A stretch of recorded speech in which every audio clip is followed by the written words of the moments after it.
আপনি ইতিমধ্যে চারবারই করছেন, কারো কথা তো ইন্টারফেয়ার করলাম না। কারণ আপনি ভুল প্রশ্ন করছেন। না না না, ভুল না, আমি ভুল কিনা সেটা আমি বলবো, সেটা না না। আপনি তার চোখ একটা কানা, যদি তাকে কানা বলে খোঁটা দেন বা কানা বলে তুচ্ছ তাচ্ছিল্য করেন তাহলে সে রেগে যায়, কারণ ওটা তার একটা দুর্বল পয়েন্ট। একজন খোঁড়া, তাকে যদি খোঁড়া বলে আপনি খোঁটা দেন,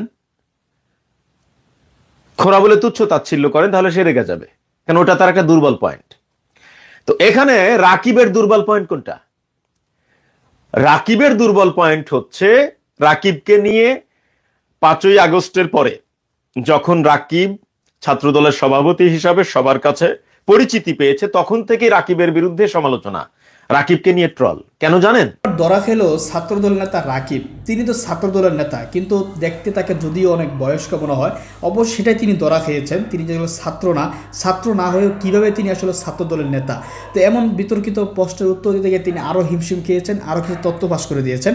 তো দেখবো তিনি কী ফাঁস করেছেন, পাশাপাশি তার এই বক্তব্য নিয়ে কিছু কথা বলেছেন নায়েব আলী ভাই, তার আলোচনা শুনবো। এই সরকারের আমলেও অনেক ইস্যু, এখন কোনটা নিয়ে আমি কথা বলবো বা কোনটা নিয়েই আপনারা কথা বলবেন আর কোনটাই বা শুনতে চান, তো সব মিলিয়ে আমরা নিজেরাই অনেক সময় হিমশিম খেয়ে যাই আসলে কোন বিষয়টা নিয়ে কথা বলবো। তো যাই হোক, আমি আজকে বিএনপির যুগ্ম মহাসচিব অ্যাডভোকেট রুহুল কবির রিজভী, যিনি জামাতকে নিয়ে একটা মন্তব্য করেছেন, সেটা নিয়ে কিছুটা টাচ করব। তবে আমার আজকের আলোচনার বিষয়টি হচ্ছে ছাত্রদলের সভাপতি জনাব রাকিবুল ইসলাম। তিনি আমাদের দীপ্তি আপার উপস্থাপনায়, সম্ভবত বাংলা ভিশনে নাকি চ্যানেল আই, আমি ভুলে গেছি, সেখানে একটা টকশো হয়েছে এবং সেই টকশোতে ঠিক কথিত সেই বিচারপতি মানিক যেভাবে দীপ্তি আপার সাথে আলোচনা করে মানে রেগে গিয়েছিলেন, দীপ্তি আপার প্রতি তেরে গিয়েছিলেন, ঠিক রাকিবের আচরণটা আমার কাছে সেই মানিকের মতোই মনে হয়েছে। তো আমি প্রথমেই সেই আলোচনাটা আমরা একটু শুনি, তারপরে আমরা কথা বলি। তার মানে আপনি এখন ছাত্র না? না, এখন ছাত্র। তাহলে ছাত্রদলের সভাপতি কিভাবে? জি, এগুলো আপনি সব। তার মানে আপনি এখন ছাত্র না? না, এখন ছাত্র। তাহলে ছাত্রদলের সভাপতি কিভাবে? জি, এগুলো আপনি খুব ভালো হতো যদি এই কথাগুলো আপনি ফ্যাসিস্টদের আমলে জিজ্ঞেস করতেন, তাহলে ভালো হতো। আমি এই প্রশ্ন জিজ্ঞেস করার জন্য ফ্যাসিস্ট না ফ্যাসিস্টের কোনো সম্পর্ক না না না, আমি আমারটা বলতে দিন, আমি আপনার পার্সোনালি না, ঠিক হবে, যা ইচ্ছে বলবো, ছাত্র সভাপতি লাইভে যাবে, যা ইচ্ছা বলবেন। হ্যাঁ, আমি যা ইচ্ছে বলবো, লাইভে যাচ্ছে তো ভাই। হ্যাঁ হ্যাঁ, লাইভে যাচ্ছে বলেন। না না, ওনাকে বলতে দেন। আপনি কিসে পড়াশোনা করছেন আসলে? পড়াশোনার প্রশ্নই যে ছাত্র আপনি। ধন্যবাদ। আমি ঢাকা বিশ্ববিদ্যালয়ের পদার্থবিজ্ঞান ডিপার্টমেন্ট থেকে পড়াশোনা করেছি। শেষ আপনার পড়াশোনা? হ্যাঁ, পড়াশোনা হয়েছে। তারপর গভর্নেন্স স্টাডিজে ভর্তি ছিলাম খুনি হাসিনার আমলে, তার পরবর্তীতে তো সেটা কন্টিনিউ করতে পারিনি। তার মানে আপনি এখন ছাত্র না? না, এখন ছাত্র। তাহলে ছাত্রদলের সভাপতি কিভাবে? জি, এগুলো আপনি খুব ভালো হতো যদি এই কথাগুলো আপনি ফ্যাসিস্টদের আমলে জিজ্ঞেস করতেন, তাহলে ভালো হতো। হ্যাঁ হ্যাঁ, জিজ্ঞেস করেছি অনেকবার, আপনি খোঁজ নিয়ে দেখতে পারেন। সেটা হয়তো আমাদেরকে তো ডাকেননি, আপনি যাদের। হ্যাঁ সেটাই। না না না, আমাকে বলতে দেন। আমাদেরকে তো আপনি কখনো ডেকে নিয়ে আসেননি, আমাদেরকে ফ্যাসিস্টদের আমলে কখনো আপনি এই প্রশ্নটি জিজ্ঞাসা করেননি যে আপনি ছাত্রদলের সভাপতি হিসেবে কেন আপনি রয়েছেন এবং কেন সেই।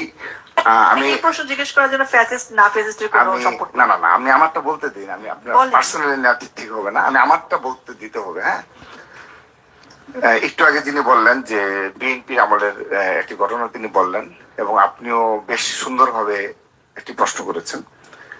তো আপনারা খুব সূক্ষ্মভাবে সবাই যে বিষয়টি এড়িয়ে যায়, সবাই সেই 20 বছর আগে টেনে নিয়ে আসে ইচ্ছাকৃতভাবে, যেটা খুনি হাসিনা নিয়ে আসতো, ছাত্রলীগের সাথে টকশোতে বসে ছাত্রলীগ নিয়ে আসতো। আপনি বর্তমানে থাকেন না কেন?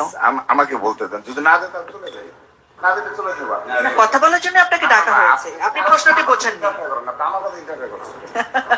মন খারাপ করবেন না, না না, আপনি পার্সোনাল নিচ্ছেন। আপনি ইতিমধ্যে চারবারই করছেন, কারো কথা তো ইন্টারফেয়ার করলাম না। কারণ আপনি ভুল প্রশ্ন করছেন। না না না, ভুল না, আমি ভুল কিনা সেটা আমি বলবো, সেটা না না। আপনি যদি আমাকে ইতিমধ্যে 4 বার আপনি কারো প্রশ্ন করলেন না। এখন আমি বলবো যে আমি 4 বার থামাইছি, আমাকে মাফ করে দেন। মাফ না, তাহলে তো এটা রাখতে হবে। ছাত্র দলকে নিয়ে বলতে গেলেই আপনাদের খুব লাগে। কাদের খুব লাগে? এটা আপনাদের। আপনারা 4 বার আমাকে কেন থামাবেন? আমার যা ইচ্ছে বলবো, ছাত্র সমাবেশে লাইভে যাবে, যা ইচ্ছা বলবেন। হ্যাঁ, আমি যা ইচ্ছে বলবো, লাইভে যাচ্ছে তো ভাই। হ্যাঁ হ্যাঁ, লাইভে যাচ্ছে বলেন। আমি না না, ওনাকে বলতে দেন। আমি যদি বাজে কথা বলছি, আমার প্রবলেম হবে ভাই, তার তো প্রবলেম না, আমার প্রবলেম। আমি যদি নেগেটিভ কথা বলি, সেটা আমার হ্যালো, এটা দর্শকরা বলবে যে কি কথা বলছে, আমাকে থামালেন, বলতে পারবো ভাই।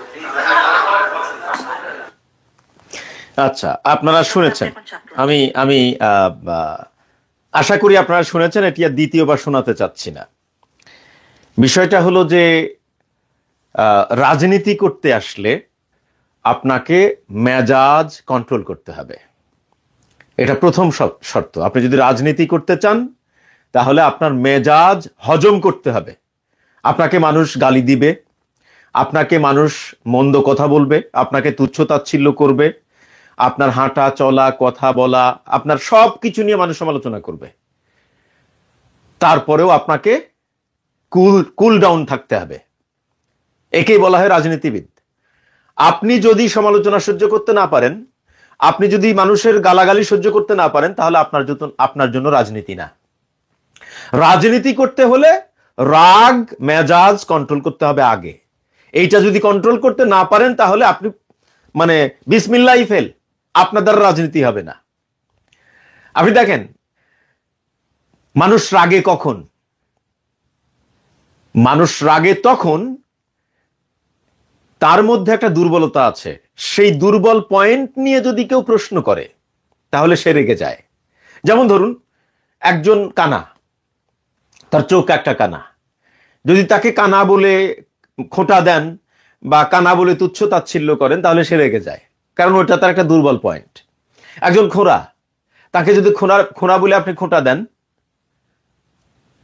খোঁড়া বলে তুচ্ছ তাচ্ছিল্য করেন, তাহলে সে রেগে যাবে, কারণ ওটা তার একটা দুর্বল পয়েন্ট। তো এখানে রাকিবের দুর্বল পয়েন্ট কোনটা? রাকিবের দুর্বল পয়েন্ট হচ্ছে, রাকিবকে নিয়ে 5ই আগস্টের পরে যখন রাকিব ছাত্রদলের সভাপতি হিসাবে সবার কাছে পরিচিতি পেয়েছে, তখন থেকে রাকিবের বিরুদ্ধে সমালোচনা, রাকিবকে নিয়ে ট্রল। কেন জানেন? আমার জন্ম হচ্ছে 1982 সালে, আর রাকিবের জন্ম 1988 সালে। তার মানে কি? রাকিব আমার থেকে 6 বছরের জুনিয়র। রাকিবের বয়স এখন 36 অথবা 37, আমার বয়স এখন 42। আমার বিয়ের বয়স 19 বছর, আমার বড় ছেলের বয়স 16 বছর। আমি বাংলাদেশে 2000 সাল থেকে 2006 সালের শেষ পর্যন্ত 7 বছর চাকরি করে এসেছি, আমেরিকাতে 18 বছর।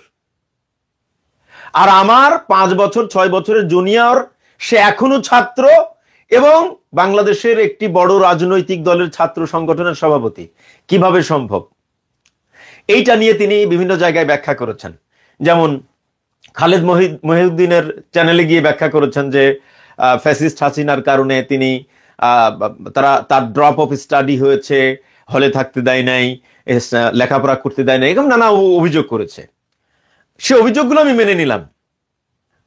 উনি নির্যাতিত, এ ব্যাপারে আমার কোনো সন্দেহ নাই। ওনার ছাত্রত্ব উনি শেষ করতে পারে নাই, সেটাও আমার আলোচনার বিষয় না। আমার আলোচনার বিষয় হলো যে ছাত্র দল বাংলাদেশের সবচেয়ে বড় ছাত্র রাজনৈতিক সংগঠন, তাই না? তো এই ছাত্র রাজনৈতিক সংগঠনে এত ছাত্র, ওনার বক্তব্য অনুযায়ী লাখ লাখ ছাত্র দল করে, ওনার বক্তব্য অনুযায়ী। তো এত ছাত্র যে দলে, সেই দলের সভাপতি অছাত্রকে বানাতে হবে কেন? উনি নিজে বলেছেন না, ওনাকে কি জিজ্ঞাসা করেছেন কি? দীপ্তি আপা ওনাকে পরিষ্কার জিজ্ঞাসা করেছেন, তার মানে আপনি এখন আর ছাত্র না, আপনি ছাত্র জীবন শেষ করেছেন। 2টা প্রশ্নের জবাবে উনি উত্তর দিয়েছেন, হ্যাঁ আমি ছাত্র জীবন শেষ করেছি। তার মানে আপনি এখন আর ছাত্র না? উনি উত্তর দিয়েছেন, না আমি এখন আর ছাত্র না। তো তার মানে কি? এরপরে উনি প্রশ্ন করেছেন যে আপনি যদি ছাত্রই না হয়ে থাকেন, তাহলে ছাত্র দলের সভাপতি হন কিভাবে? এটা ছিল প্রশ্ন। আর এই প্রশ্নের কারণেই কিন্তু তিনি রেগে গেছেন। প্রশ্ন করা হয় কি, উনি উত্তর দিচ্ছেন কি, যে আপনি এই প্রশ্নটা ফ্যাসিস্ট হাসিনার সময় করতে পারতেন, এখন করতেছেন কেন? বাহ, আপনি নিজেই বললেন যে আপনি ছাত্র না, তাহলে ছাত্র দলের গঠনতন্ত্র অনুযায়ী ছাত্র দলের সভাপতি তো একজন ছাত্রই হবে, তো উনি তো ছাত্রই না, তাহলে উনি ছাত্র দলের সভাপতি হলেন কি করে? এই প্রশ্নটা তো আসা স্বাভাবিক। উনার নিজের স্বীকারোক্তি যে উনি ছাত্র না, অথচ উনি ছাত্র দলের সভাপতি। এখন উনি যে কাহিনী বলতেছেন যে উনার ব্রেক অফ স্টাডি হয়েছে, কারণ ফ্যাসিস্ট হাসিনা নির্যাতন করেছে, হলে থাকতে দেয় নাই, পড়াশোনা করতে দেয় নাই, ইত্যাদি ইত্যাদি নানান ব্যাখ্যা দাঁড় করিয়েছেন। খুব ভালো, কোনো সমস্যা নাই। কিন্তু কথা হলো যে আপনি মাজলুম, আপনার লেখাপড়া শেষ করতে দেয়নি, আপনার লেখাপড়া ঠিক মতো করতে দেয়নি, তো আপনাকে এখনো ছাত্র দলের দায়িত্বে থাকতে হবে কেন? আপনি যুব দলে আসেন, আপনি বিয়ে শাদী করেন, সংসার বাঁধেন, আপনাকে ছাত্র দলে থাকতে হবে কেন? ছাত্র দলে কি ছাত্রের সংখ্যা কম? ছাত্র দলে কি ছাত্র দলের নেতৃত্ব দেওয়ার মতো যোগ্য ছাত্র নাই? প্রমাণ তো এটাই করে যে ছাত্র দলে যোগ্য কোনো ছাত্র নাই যে ছাত্র দলের নেতৃত্ব দেবে। এই জন্য অছাত্রকে সভাপতি বানানো হয়েছে। এই কথাগুলো কি বলা অন্যায়, অযৌক্তিক? আমি তো একটা অযৌক্তিক কথা বলছি না। উনি মাজলুম, কোনো সমস্যা নাই, তা আপনি যুব দলে যোগদান করেন, যুব দলের কোনো পদে আসেন, আমাদের কোনো আপত্তি নাই। আপনি এখনো ছাত্র দলে কেন? ইভেন শুধু তাই নয়, ছাত্র দলের কেন্দ্রীয় কমিটিতে অধিকাংশ নেতা তার বয়স 31, 32, 33 বছর, এবং কেউই নিয়মিত ছাত্র না। তো ওনারা তো গর্ব করে বলেন যে আমাদের ছাত্র দল সারা বাংলাদেশে খুবই বড় একটি ছাত্র সংগঠন, লাখ লাখ ছাত্র আমাদের, আমরা নিয়ন্ত্রণ করতে পারতেছি না, ইত্যাদি ইত্যাদি নানান কথা উনি বলেছেন। তো এত ছাত্র, আপনাদের ছাত্র সংগঠনে এত নেতা, তো ছাত্র দলের নেতৃত্ব দেওয়ার মতো যোগ্য ছাত্র আপনাদের দলে নাই। আপনার রাগ হবে কেন? আপনার রাগ হয়েছে, আপনার একটা দুর্বল পয়েন্ট আছে, তো সেই দুর্বলতা নিয়ে আপনি ছাত্র দলের সভাপতি আছেন কেন? আপনার তো পদত্যাগ করা উচিত। আপনার দুর্বল পয়েন্ট আছে বলেই তো দীপ্তি আপা প্রশ্ন করেছে, তো আপনি সেই দুর্বলতা নিয়ে সেখানে থাকবেন কেন? বুক ফুলিয়ে আপনি যুব দলের রাজনীতি করবেন। আপনি যুব দলে আসেন, আপনি তো নির্যাতিত, আপনার ছাত্রত্ব আর এখন নাই, তা আপনি ছাত্র দলে এখনো থাকবেন কেন? 36-37 বছর বয়স আপনার, আপনি বিয়ে শাদী কবে করবেন? সংসার বাঁধবেন কবে? ছেলে মেয়ে কবে হবে? আপনার একটা কর্মজীবনও তো যাইতে হবে। আপনি যে একেবারে মানে এসএসসি পাস করেন নাই, বিষয়টা তো এমন না, আপনার তো কিছুটা যোগ্যতা আছে, তা আপনি এখনো কেন ছাত্র দলে থাকবেন? এটা অযৌক্তিক না, তাই না? যাই হোক, আমি পরবর্তী যে বিষয়টি আপনাদের সাথে শেয়ার করতে চাই, এটা নিয়ে আমি কালকে কথা বলবো না, আজকেই বলে ফেলবো। অলরেডি আপনার 12 মিনিট হয়ে গেছে। আচ্ছা, আমি বলি, একেবারে না বললে হয় না, সময় পাবন কিনা জানি না। আমাদের রুহুল কবির রিজভী ভাই এই যে বক্তব্যটা, সরকার গঠন করেছেন, তারা উপদেষ্টা হয়েছে, কিন্তু তারা প্রায় অনেকেই মাঝে মাঝে সবক দেয়। আবার দুই একটি রাজনৈতিক দল দেখি তারাও সবক দেয় যে চাঁদাবাজ বিদায় নিয়েছে, আর কোন চাঁদাবাজকে আমরা দেখতে চাই না, না আসুক চাঁদাবাজ, না আসুক। কাকে উদ্দেশ্য করে বলছেন? শেখ হাসিনার আমলে যারা ব্যাংক লুট করেছে, ব্যাংক আত্মসাৎ করেছে, এস আলমদের উত্তরসূরি হিসাবে 5ই আগস্টের পর আমরা কি ব্যাংক আত্মসাৎ করতে দেখিনি? আমরা তো দেখেছি ইসলামী ব্যাংক কিভাবে গ্রাস করে নিল একটি রাজনৈতিক দলের অনুসারীরা। তাহলে আজকে কোন মুখে বলছেন এক চাঁদাবাজ পালিয়েছে, আরেক চাঁদাবাজকে কেউ দেখতে চায় না? কাকে উদ্দেশ্য করে বলছেন আমরা কি বুঝতে পারি না? আমরা তো প্রথমেই দেখলাম 5ই আগস্টের পরের দিনই কি করে ইসলামী ব্যাংকগুলো আপনারা দখল করেছেন। এটা কি জনগণ দেখেনি? এটা তো জনগণ দেখেছে। আর আজকে বড় বড় কথা বলে, কলঙ্ক করার চেষ্টা করে বিএনপির নামে। পাড়া মহল্লায়, জেলায় জেলায় অনেক টার্মিনাল দখল সহ, অনেক সিএনজি স্ট্যান্ড দখল সহ, অনেক টেন্ডার ভাগাভাগির মধ্যে আপনাদের লোকরা কি জড়িত নেই? আমি সেই রাজনৈতিক দলটিকে বলতে চাই, খুব নীরবে নেতৃত্বে সবকিছু অপকর্মের সাথে আপনারা জড়িত। শেখ হাসিনার ব্যাংক আত্মসাতের পর, 5ই আগস্টের পর আপনাদের আত্মসাত তো জনগণ দেখেছে। আমরা হাসিনার আমলে দেখেছি চাপাতি লীগ, হেলমেট লীগ, বন্দুক লীগ, আবার জনগণ তো এটাও জানে খুর লীগ এবং খুর পার্টি এবং পায়ের রক কাটা পার্টি। এরা কারা, এদেরকে জনগণ জানে না। তারা পায়ের রক কাটে, তাদেরকে তো জনগণ ঠিকই জানে, চেনে। সুতরাং খুব খোলা পানিতে মাছ শিকার করার চেষ্টা করছে।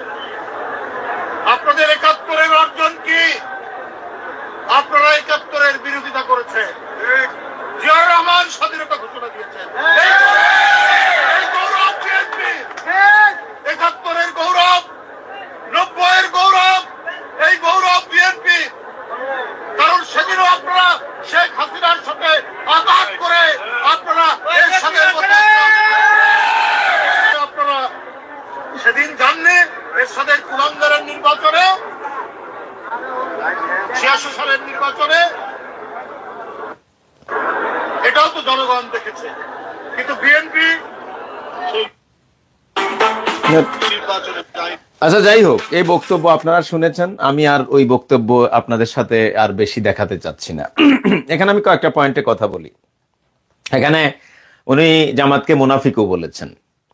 তো পয়েন্ট এখানে তিনটা বা চারটা, যাই হোক, এত পয়েন্ট আমি আলোচনা করতে পারবো কিনা আমি জানি না। তো প্রথমে উনি যেটা বলেছেন যে জামাত ব্যাংক দখল করেছে, ইসলামী ব্যাংক দখল করেছে, মানে এই কথাটা কতটা হাস্যকর। আমার কারো জানি মনে হচ্ছে রিজভী সাহেবের উপদেষ্টা হচ্ছেন সুবিধাবাদী শাহেদ আলম। কারণ ইসলামী ব্যাংক দখল করেছে এই কথাটা একজন ব্যক্তি বলেছেন, তিনি হচ্ছেন শাহেদ আলম, আর কেউ বলেন নাই। তো আবার সাদিক কায়েম যখন প্রকাশিত হলো ঢাকা বিশ্ববিদ্যালয় শাখা ছাত্র শিবিরের সভাপতি হিসাবে, তখন সাদিক কায়েমকেও মুনাফিক বলেছিল এই শাহেদ আলম। তো এই দুইটা শব্দ শাহেদ আলমই বলেছিল। তো তার মানে আমার কাছে মনে হচ্ছে যে রুহুল কবির রিজভির উপদেষ্টা হচ্ছে শাহেদ আলম। এজন্য শাহেদ আলম যেটা বলে সেটাই উনি রিপিট করেছেন। তো এখানে ইসলামী ব্যাংক জামাত ইসলামী দখল করেছে, এই কথাটা কতটা হাস্যকর। ইসলামী ব্যাংক যে জামাতের প্রতিষ্ঠান, ইসলামী ব্যাংকের মালিক যে জামাত, এটা তো সবাই জানে বাংলাদেশের। তো এই ব্যাংকটা জোর জবরদস্তি করে দখল করেছিল শেখ হাসিনা, স্বৈরাচার হাসিনা। দখল করার পর সেই ব্যাংকটি এসালমকে দিয়ে একেবারে লুটপাট করে ব্যাংকটা ধ্বংস করে ফেলানো হয়েছিল, এটা সবারই জানা।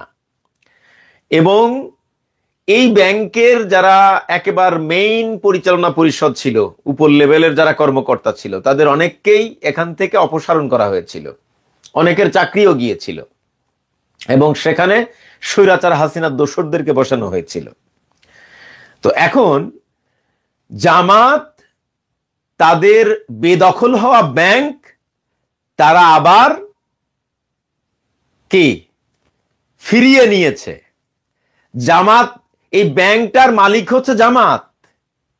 তো তাদের ব্যাংক আরেক পক্ষ জবরদস্তি করে দখল করেছিল, তাদের এই বেদখল হওয়া ব্যাংক তারা আবার দখল করেছে, মানে তাদের সম্পত্তি তারা ফিরিয়ে নিয়েছে।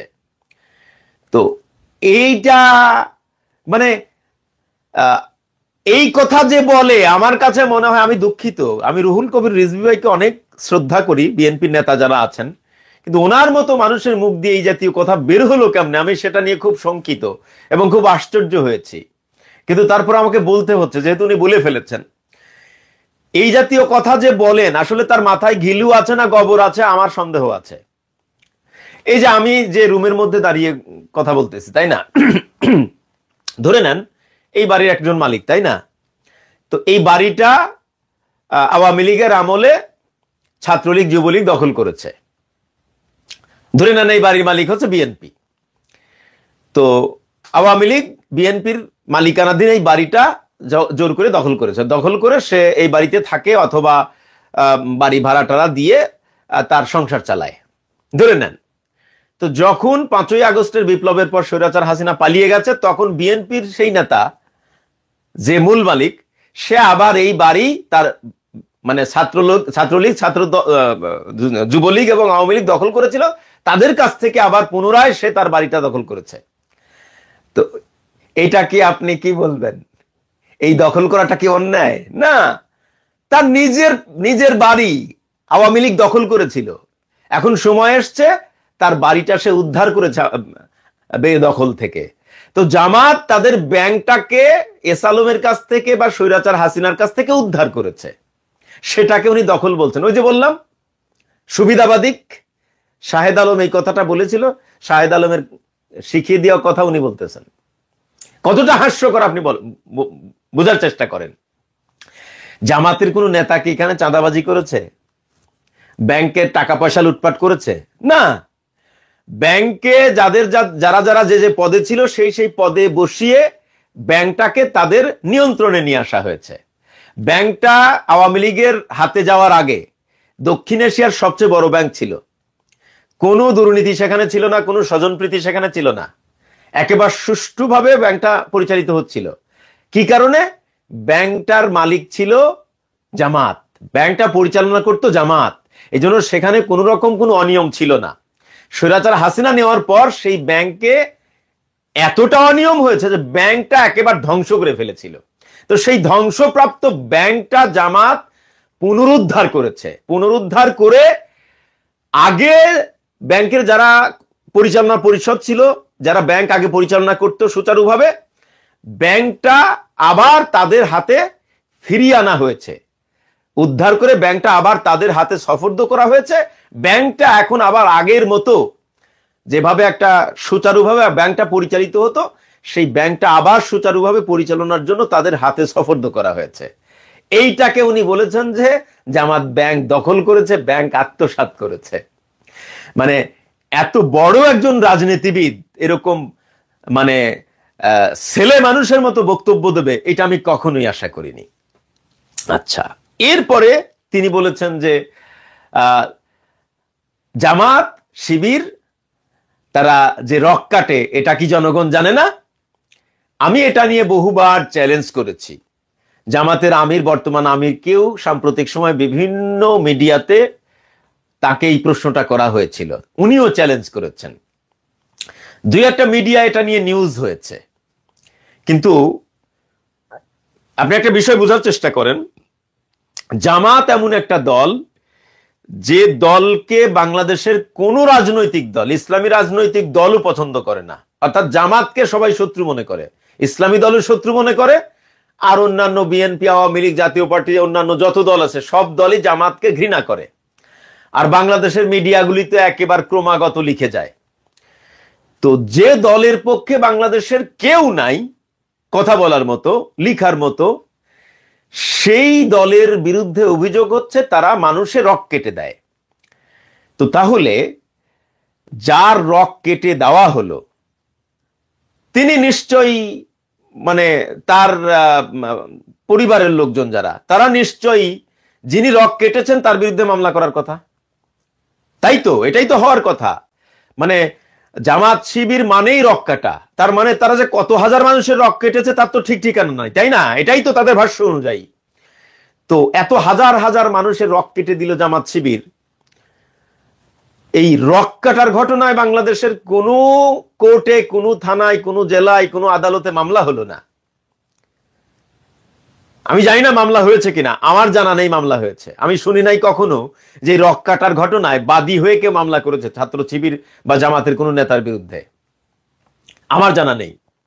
আচ্ছা, যদি আমার অগোচরে, আমার জানার বাইরে কেউ মামলা করেও থাকেন, তাহলে তো এই প্রোপাগান্ডা, এই যে জামাত শিবির রক কাটে, এই প্রোপাগান্ডা তো চলে আসছে যুগ যুগ ধরে। তো দুই একটা মামলাও যদি হয়ে থাকে তাহলে তো সেই মামলার রায় হওয়ার কথা, এবং সেই রায়ে জামাত এবং শিবিরের কোন কোন নেতার যাবজ্জীবন কারাদণ্ড হয়েছে বা কোন কোন নেতার ফাঁসির দণ্ড দেওয়া হয়েছে এবং সেই ফাঁসির দণ্ড কার্যকর করা হয়েছে। একটা মামলা আমাকে দেখান যে রক কাটার একটা মামলায় শিবিরের অমুক নেতার ফাঁসি কার্যকর করা হয়েছে, জামাতের অমুক নেতার ফাঁসি কার্যকর করা হয়েছে। একটা প্রমাণ দেখান, আমি চ্যালেঞ্জ করলাম, একটা প্রমাণ দেখান। যদি দেখাতে পারেন আমি আর অনলাইনে কথাই বলবো না।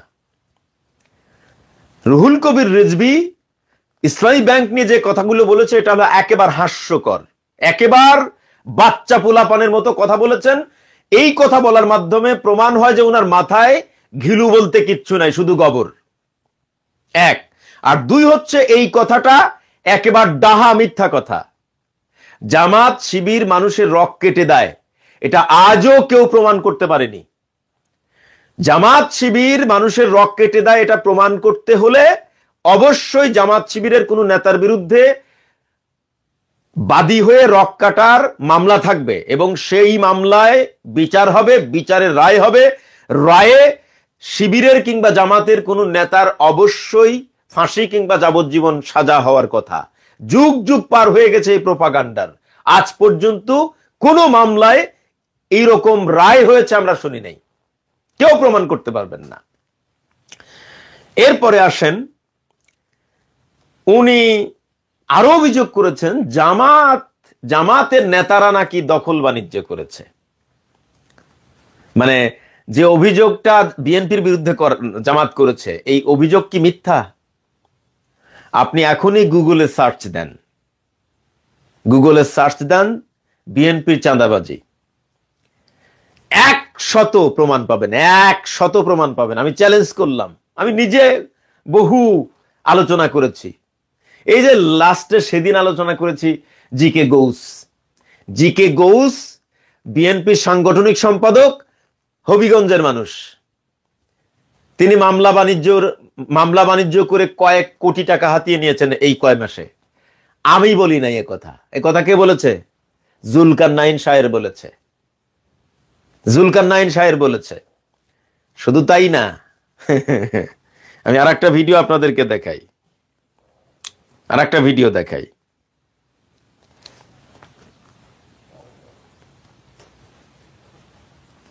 একটু ওয়েট করেন। নানান জায়গা থেকে কিন্তু বিএনপি নেতা কর্মীদের বিরুদ্ধে প্রচুর কমপ্লেইন আসছে। আমার কাছে সকাল বিকাল কমপ্লেইন আসছে। বিএনপি নেতা কর্মীদেরকে মাঠ পর্যায়ে কন্ট্রোল করা যাচ্ছে না, চাঁদাবাজির সঙ্গে যুক্ত, জমি দখলের সঙ্গে যুক্ত, টেন্ডারবাজির সঙ্গে যুক্ত। দ্রুত নির্বাচন চেয়ে আসলে বিপদ ডেকে আনছেন কিনা সাথে একটু যুক্ত করতে চাই। আচ্ছা, ওনার যে জায়গা থেকে কথাটা, এবং সহিষ্ণু বাংলাদেশ তৈরি করবেন, আর দুই করেও মানুষকে থামাতে পারে নাই। সো আবার যদি যারা এই গুলি করিয়েছে পুলিশকে, যত দিন যাবে নানান জায়গা থেকে কিন্তু বিএনপি নেতা কর্মীদের বিরুদ্ধে প্রচুর কমপ্লেইন আসছে। আমার কাছে সকাল বিকাল কমপ্লেইন আসছে। বিএনপি নেতা কর্মীদেরকে মাঠ পর্যায়ে কন্ট্রোল করা যাচ্ছে না, চাঁদাবাজির সঙ্গে যুক্ত, জমি দখলের সঙ্গে যুক্ত, টেন্ডারবাজির সঙ্গে যুক্ত। আমার এলাকাতে পথধারী নেতারা কেউ মাটি ভরাট করে নদীর উপরে, জমি দখল করে, আরেক উপজেলায় পথধারী নেতারা মামলা বাণিজ্য করে। তো কন্ট্রোল করা তো যাচ্ছে না। কেন্দ্রে খবর পাঠানো হয়েছে, কেন্দ্র কোনো অ্যাকশন নেয় নাই। তো কারো বিরুদ্ধে অ্যাকশন হচ্ছে কেন্দ্র থেকে, কেউ আবার ওভার ব্লেস তাদের ব্যাপারে। আচ্ছা, যাই হোক, আপনারা বুঝতে পারছেন, মামলা বাণিজ্য, জমি দখল, টেন্ডারবাজি, চাঁদাবাজি, পদধারী নেতারা, উনি বলেছেন উনার এলাকা সহ, এবং তাদের বিরুদ্ধে কেন্দ্রে অভিযোগ দায়ের করার পরেও কেন্দ্র ব্যবস্থা নিচ্ছে না। এটা আমার কথা না, এটা হলো রাজ সাক্ষী, তার দলের একজন শীর্ষ নেতা রুমিন ফারহানা। এটা তো আমার কথা না, তাদের দলের নেতার কথা। তাদের দলের নেতাই বলছে যে সারা বাংলাদেশে বিএনপির পদধারী নেতারা দখল বাণিজ্য, টেন্ডারবাজি, চাঁদাবাজি, লুটপাটের সাথে জড়িত, মামলা বাণিজ্যের সাথে জড়িত। কেন্দ্রের কাছে অভিযোগ দায়ের করা হচ্ছে, কিন্তু কেন্দ্র ব্যবস্থা নিচ্ছে না। এটা আমার কথা না। তো তাহলে সেই দলের নেতা, আপনার মুখে কি এইটা মানায় আরেক দলের বিরুদ্ধে অভিযোগ করা? জামাতের কোন নেতা? হ্যাঁ, দুই একটা ঘটনা ঘটেছে, যেমন জামাতের চট্টগ্রামের একজন নেতার পিএস। আচ্ছা, পিএস এর ঘটনা হচ্ছে যে যার সাথে এই ঘটনা, তাদের সাথে হলো জমা জমি নিয়ে দ্বন্দ্ব। জমা জমি নিয়ে অনেক দিন ধরে দ্বন্দ্ব হয়ে আসতেছে। এখন জমা জমি নিয়ে কোনো দ্বন্দ্ব হলে সেই দ্বন্দ্ব মীমাংসা করবে আদালত। দুই দলই মামলা টামলা করেছে, তার পিএস এবং পিএস এর বিরুদ্ধে যারা আছে, দুই দলই মামলা করেছে, দুই দলের লোকজনই জেল টেলও খাটছে। তো সেটা তো এখন মীমাংসা হয় নাই, এইটা নিয়ে মিডিয়া নিউজ করেছে। তো এখানে তো আপনি ঢালাও ভাবে এক পক্ষকে দায়ী করতে পারেন না। আবার আরেকটা ঘটনা ঘটেছে, ঘের দখল করেছে, সেটা নিয়ে জামাত প্রতিবাদ জানিয়েছে, স্থানীয় জামাত প্রতিবাদ জানিয়েছে, এর সাথে জামাতের দূরতম কোনো সম্পর্ক নেই। আর একটা ঘটনা ঘটেছে, আপনার কি একটা মামলা যেন, সেই মামলায় জামাতের কোন নেতা গ্রেপ্তার। মামলাটা হয়েছে ফ্যাসিস্ট হাসিনার আমলে। এখন সেই মামলা মিথ্যা মামলা না ষড়যন্ত্রমূলক মামলা, এটা তো সহজেই অনুমেয়। তো জামাতের পদধারী, একেবারে পদধারীধারী নেতা যারা, আমার কথা জামাত ফেরেশতা না, জামাত মানুষের দ্বারা পরিচালিত একটা সংগঠন। সেই দলের দু একজন যে খারাপ হবে না সেটা তো আমি বলছি না, কিন্তু আপনি বিএনপির নেতাদের চাঁদাবাজি, লুটপাট, মামলা বাণিজ্য, দখল বাণিজ্যের সাথে আপনি কম্পেয়ার করেন, বিএনপির নেতারা যদি 100 জন এই কাজে জড়িত হয়, তাহলে আপনি জামাতের একজন পাবেন না তুলনা করলে। এই অপকর্ম আপনি বিএনপির সাথে তুলনা করলে পার্সেন্টেজেই আসবে না জামাত। কিন্তু জামাতের বিরুদ্ধে যে অভিযোগগুলো, সে অভিযোগগুলো সত্য নয়। মানে তারা তো চাঁদাবাজি করে নাই কোনো জায়গায়, যেটা হচ্ছে। আর আবার শুনলাম যে কোনো একটা জায়গায় স্কুলের জমি দখল করেছে, সেটাও জমা জমি নিয়ে দ্বন্দ্ব। স্কুলের যারা পরিচালনা পরিষদ আছে, ম্যানেজিং কমিটি আছে, তাদের সাথে এই জামাতের ওই নেতা, তার কথা হলো যে আমার জমি হচ্ছে 6%, কিন্তু স্কুল কর্তৃপক্ষ আমার জমি দিচ্ছে মাত্র 3%, এবং আরো আমার পাওনা আছে ওখানে 3%। তার দাবি হলো 9% জমি আমার পাওনা, কিন্তু স্কুল কর্তৃপক্ষ আমাকে দিচ্ছে মাত্র 3%। এটা নিয়ে তার মামলা করা হয়েছে। তো এটা নিয়ে তো মামলা হয়েছে, সেটা নিয়ে শুনানি হচ্ছে। তো এই জায়গা তো আপনি বলতে পারেন না যে তারা 5 আগস্টের পরে গিয়ে স্কুলের জমি দখল করছে। বিষয়টা এরকম না, অনেক দিন থেকে এইটা নিয়ে দ্বন্দ্ব চলে আসতেছে। তো এরকম দ্বন্দ্ব তো ভাই সব জায়গায় টুকিটাকি আছে আমাদের দেশে। তো এইটাকে তো আপনি ঢালাও ভাবে বলতে পারবেন না যে জামাতের নেতা স্কুলের জমি দখল করেছে।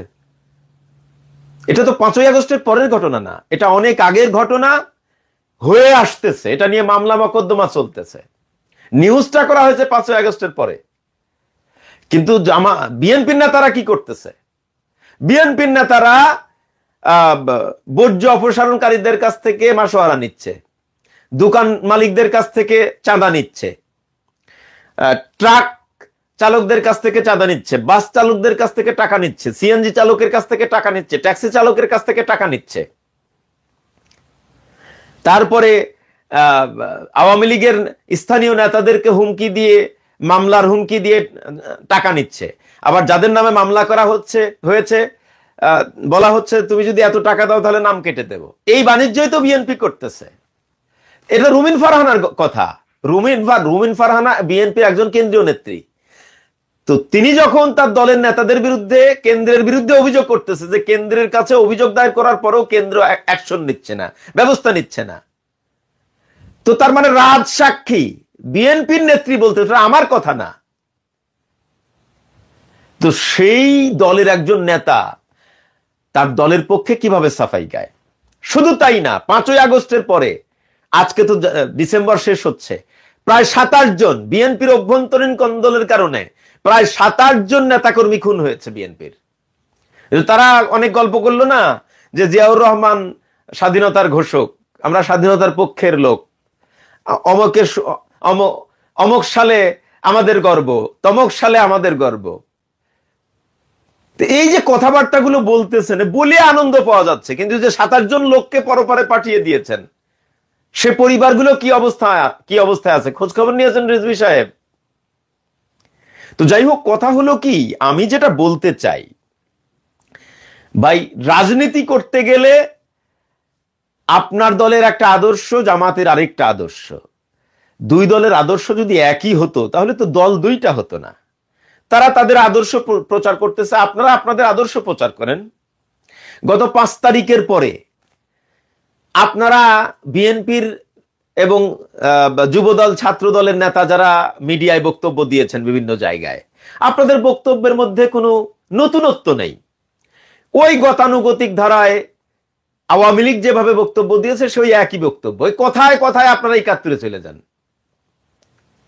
কথায় কথায় আপনারা জিয়া রহমান স্বাধীনতার ঘোষক।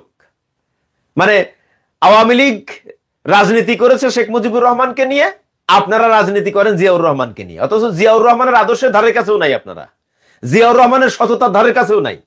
আমার কথা, আপনি জিয়াউর রহমানকে নিয়ে রাজনীতি করেন, কিন্তু জিয়াউর রহমানের সততা আপনার মধ্যে আছে? জিয়াউর রহমানের সততা লালন করেন? আপনি করেন না তো। আপনি জিয়াউর রহমানকে নিয়ে রাজনীতি করেন, জিয়াউর রহমানকে আমল করেন। জিয়াউর রহমানকে আমল করবেন না, আর জিয়াউর রহমানকে সামনে এনে বড় বড় বুলি আওড়াবেন। আপনাদের বক্তব্যের মধ্যে কোনো নতুনত্ব নেই। ছাত্রদল ছাত্রদের জন্য কি করবে, কোনো মিশন নাই, কোনো ভিশন নাই। ওই মানে কথায় কথায় শুধু অন্য দলের সমালোচনা।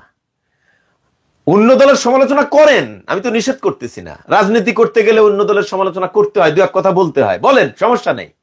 কিন্তু আপনাদের মিশন কি, আপনাদের ভিশন কি, সেটা নিয়ে তো আপনাদের কোনো বক্তব্য নাই, বক্তব্যের মধ্যে কোনো নতুনত্ব নাই। আপনি শিবিরের দেখেন, এই যে শিবিরের এত সমালোচনা আপনারা করতেছেন, জুলাই আগস্টের বিপ্লব নিয়ে তারা যে একটা ওই যে আলোকচিত্র প্রদর্শনী করলো, সারা দেশে প্রশংসা কুড়িয়েছে তারা।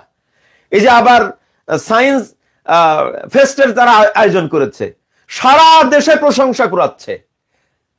এইরকম কিছু যুগান্তকারী পদক্ষেপ নিয়ে দেশবাসীকে দেখিয়ে দেন যে আমরা দেশের জন্য, জনগণের জন্য কি করতে যাচ্ছি। আপনারা শুধু সমালোচনা, শুধু সমালোচনা, শুধু সমালোচনা। আপনি সমালোচনা করেন, কিন্তু আপনার দেশ এবং জাতির জন্য কি করবেন সেই এজেন্ডাটা কি আপনাদের? নাথিং, কিচ্ছু নাই। জামাতের কোনটা খারাপ, শিবিরের কোনটা খারাপ, আওয়ামী লীগের কোনটা খারাপ, জাতীয় পার্টির কোনটা খারাপ, হ্যাঁ, এই সব নিয়ে আছেন। আপনাদের রাজনীতি কি এইটা? আপনাদের রাজনীতি কি শুধু সমালোচনা? জামাত দেখেন সমালোচনা একেবারেই করে না। শফিকুর রহমান যে কথাটা বলেছিলেন, ওই বক্তব্যটা ছিল একটা ঘরোয়া মিটিং এর বক্তব্য। ওই বক্তব্যটা মিডিয়ায় আসার কথা না, সামহাও বক্তব্যটা মিডিয়ায় চলে এসছে। এরপরে আপনারা দেখেছেন শফিকুর রহমান সাহেব বিএনপির বিরুদ্ধে কোনো বক্তব্য দিয়েছেন? এই বক্তব্যটা তো অনেক পুরনো বক্তব্য, সেই ধরেন সম্ভবত আগস্টের 10 তারিখ কিংবা 15 তারিখের বক্তব্য। আজকে তো December, September, October, November, December, এই গত 4 মাসে আপনি একটা বক্তব্য দেখান যেখানে তিনি বিএনপির সমালোচনা করেন নাই। অথচ আপনাদের নেতারা বক্তব্য দিতে গেলেই জামাতকে একটু খোঁচা না মারলে তাদের বক্তব্য, তাদের পেটের ভাত হজম হয় না। করেন সমালোচনা, আমার আপত্তি নাই, কিন্তু আপনারা ভবিষ্যতে জাতিকে কি দিতে চান, দেশকে কি দিতে চান? আপনাদের আউটপুটটা কি? এই 5-6 মাসে আপনাদের আউটপুটটা কি? ছাত্র শিবির তো দুইটা নতুনত্ব দেখাইছে। ছাত্র শিবির জনগণকে, তাদের ছাত্রদেরকে কি দিতে চায় সেটা অলরেডি তারা দেখিয়ে ফেলেছে, অথচ আপনাদের কোনো প্রস্তুতিই নাই। আপনারা এখন পর্যন্ত বলতেই পারেন নাই কি করবেন ছাত্রদের জন্য বা কি করবেন জনগণের জন্য। এই সমস্ত কথা বলতেছেন। কথা হলো যে জনগণ কি জানে কি না জানে সেটা নির্বাচনের মাধ্যমে প্রমাণ হবে। আগেই এত কথা বলে লাভ কি? শেখ হাসিনা এরকম কথা বলতো না? যে বাংলাদেশের সব জনগণ আমাদেরকে সাপোর্ট করে, আমাদেরকে পছন্দ করে, এজন্য আমাদেরকে ভোট দিয়েছে, বিএনপি জামাতকে বয়কট করেছে বা বয়কট করবে। হ্যাঁ, জনগণ আওয়ামী লীগের সাথে আছে, বিএনপি কে বয়কট করেছে, জামাতকে বয়কট করেছে নির্বাচন না করেই। এ সমস্ত কথা হাসিনা বলতো না? কোথায় আজকে হাসিনা, কোথায় আজকে আওয়ামী লীগ? তো জনগণ কি জানে কি না জানে, জনগণ কোন দলকে ভোট দেবে কি দেবে না, কোন দল জয়লাভ করবে, এটা নির্বাচনের পরে জানা যাবে। আগে আপনি ফলাফল বলে দিচ্ছেন কেন? তার মানে কি? তার মানে যে নির্বাচনের ফলাফল আপনি জানেন, আগের থেকেই জানেন। এটাই তো এক ধরনের ফ্যাসিবাদী আচরণ। জনগণকে আগে ভোট দিতে দেন, জনগণের রায়টা আগে দিতে দেন, তারপরে রেজাল্টই প্রমাণ করবে জনগণ কি জানে কি না জানে। দর্শক, নাইব আলী আলোচনা শুনেছেন, শুনে বুঝতে পেরেছেন যে আসলে রাকিব ছাত্র না, আসলে তাকে ছাত্র মতো দেখাও যায় না। তো যার পরেও তাকে দায়িত্ব দেওয়া হয়েছে, হয়তোবা তাদের মধ্যে যোগ্য কেউ নেই, এই জন্য হয়তোবা মনে করতেছি আর কি। কিন্তু পাশাপাশি ছাত্রদলের দায়িত্ব ছাত্রদেরকেই দেওয়া উচিত, ছাত্ররাই হওয়া উচিত। ছাত্রদের দায়িত্ব কেন একজন যুবক নিতে যাবে? তিনি তো যুবদলও যেতে পারেন। মূলত হয়তোবা এটার দ্বারা দলের যে একটা অভাব, দলের ভিতরে যোগ্য নেতৃত্বের যে অভাব, সেটা কিন্তু বহির্প্রকাশ হয়। যাই হোক দর্শক, নাইব আলী আলোচনা শুনেছেন, শুনে আপনাদের মন্তব্য কমেন্ট বক্সে কমেন্ট করবেন।